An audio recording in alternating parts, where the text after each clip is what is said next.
আওয়ামী লীগকে প্রতিহত করার লক্ষ্যে শ্রীপুর উপজেলা যুবদল কর্তৃক আয়োজিত আজকের এই বিপুল সমাবেশে উপস্থিত আছেন শ্রীপুর উপজেলা যুবদলের ভারপ্রাপ্ত আহ্বায়ক সারোয়ার হোসেন সেনগয়, উপস্থিত আছেন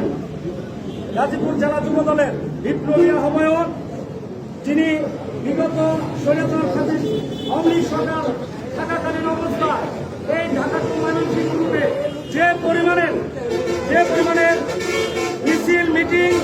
এবং আওয়ামী লীগ দূষকদেরকে প্রতিহত করেছে জননন্দিত জননেতা আমার রাজনীতিক অভিভাবক জনাব আতাউর রহমান মোল্লা ভাই। প্রিয় সংগ্রামী উপস্থিতি, নেতৃবৃন্দ, আপনারা জানেন বিগত 17 বছর এই ফ্যাসিস্ট আওয়ামী লীগ সরকার যে ধরনের অত্যাচার নিপীড়ন সাধারণ মানুষের উপরে করেছে আপনারা দেখেছেন।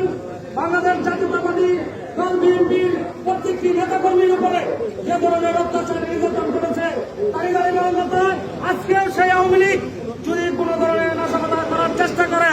বাংলাদেশ জাতীয়তাবাদী যুবদল গাজীপুর জেলা শাখার 2 নং গাজীপুর ইউনিয়ন যুবদল তারা দাঁত ভাঙা জবাব দেওয়ার জন্য